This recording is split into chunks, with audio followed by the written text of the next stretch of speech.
Hi friends, welcome back to Diba Samayal. இன்னைக்கு நம்ம சேனல்ல வந்து காரசாரமான நாட்டுக்கோழி மசாலா எப்படி பண்ணலாம்னு பாப்போம். வாங்க வீடியோக்குள்ள போலாம். இதுக்கு வந்து நான் 1 கிலோ நாட்டுக்கோழியை வந்து நல்லா க்ளீன் பண்ணி எடுத்து வச்சிருக்கேன். தக்காளி வந்து 6 தக்காளி வந்து பேஸ்ட் வந்து மிக்ஸில கொடுத்து அரைச்சு எடுத்து வச்சிருக்கேன். 2 பெரிய வெங்காயத்தை வந்து மிக்ஸில அதே மாதிரி பேஸ்ட் பண்ணி எடுத்து வச்சிருக்கேன். தேவையான அளவு வந்து இஞ்சி பூண்டு பேஸ்ட், பச்சை மிளகா 5 பச்சை மிளகா வந்து நல்லா நேராக கீறி எடுத்து வச்சுருக்கேன். தாளிக்கிறதுக்கு கருவேப்பிலை, நீங்கள் ஃப்ரெஷ்ஷாக இருந்தால் ஃப்ரெஷ் கருவேப்பிலையை யூஸ் பண்ணிக்கோங்க. தாளிக்கிறதுக்கு சீரகமும் மிளகும் எடுத்து வச்சுருக்கேன். நாட்டுக்கோழினாலே சீரகமும் மிளகும் தான் ஸ்பெஷலே. வந்து மசாலா வந்து நம்ம வந்து சில்லி பவுடர் 2 டீஸ்பூன், மஞ்சள் தூள் வந்து 1 டீஸ்பூன், கரம் மசாலா 1 டீஸ்பூன், தனியாத்தூள் வந்து 3 டீஸ்பூன் எடுத்து வச்சுருக்கேன்.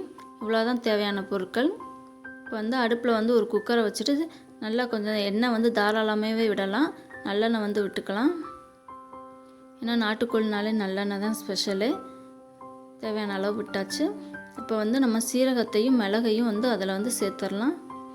அது நல்லா வந்து பொரிஞ்சிருச்சு. நல்லா அந்த பொரிஞ்சு வர ஸ்டேஜில் வந்து நம்ம வச்சுருக்க மசாலாவை ஃபுல்லாக சேர்த்துடலாம். மசாலா எல்லாம் சேர்த்துடலாம். நல்லா அந்த எண்ணெயிலே இந்த மசாலாவை ஃபுல்லாக வந்து வதக்கி விட்டுறலாம். இப்போ நல்லா வந்து வதங்கிட்டு இருக்கு.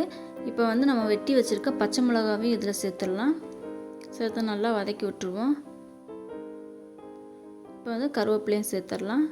பச்சை மிளகா ஃப்ளேவர் வந்து நல்லாயிருக்கும், அதனால தான் கொஞ்சம் நிறையா சேர்த்துருக்கோம். உங்களுக்கு காரத்துக்கு தக்கன நீங்கள் சேர்த்துக்கோங்க. இந்த ஸ்டேஜில் வந்து நம்ம வந்து அரைச்சி வச்சுருக்க பெரிய வெங்காய பேஸ்ட்டையும் நம்ம வந்து சேர்த்துடலாம்.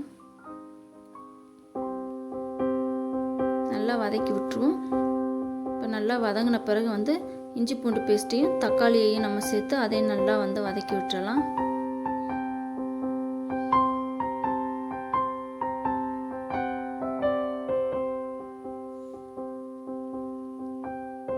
நல்லா வதங்கட்டும்.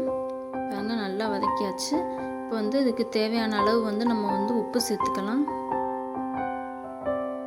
இப்போ அந்த உப்பையும் நல்லா மிக்ஸ் பண்ணி விட்டு இப்போ வந்து நம்ம வந்து வெட்டி க்ளீன் பண்ணி வச்சுருக்க அந்த நாட்டுக்கோழி அதையும் சேர்த்துருவோம்.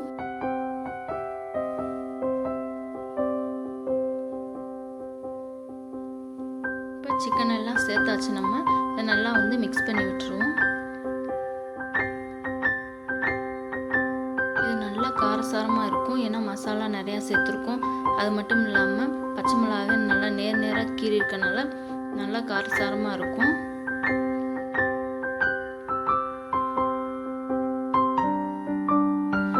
இதுக்கு வந்து தேவையான அளவு தண்ணி ஊற்றிக்கணும். ரொம்ப ஊற்றோன்னா நம்ம ஒரு கிரேவி பதத்துக்கு தான் கொண்டு வர போகிறோம்.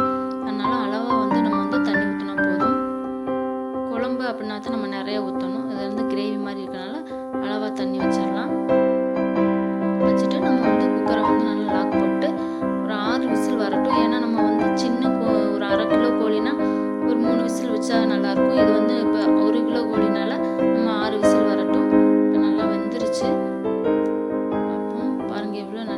பார்க்கவே கலர்ஃபுல்லாக, தண்ணியும் இல்லை, நல்லா எண்ணெயும் நல்லா பிரிஞ்சு வந்திருக்கு. பார்க்கவே டேஸ்ட்டாக இருக்குது. இதை வந்து நீங்கள் சப்பாத்தி, தோசை, இட்லிக்கு சாப்பிட்லாம், சாதத்தோடையும் சாப்பிட்லாம். செம்மையாக இருக்கும். இந்த வீடியோ உங்களுக்கு பிடிச்சிருக்கும்னு நினைக்கிறேன். பிடிச்சிருந்தா நம்ம சேனலை மறக்காமல் சப்ஸ்கிரைப் பண்ணுங்கள். தேங்க்ஸ் ஃபார் வாட்சிங். பாய்.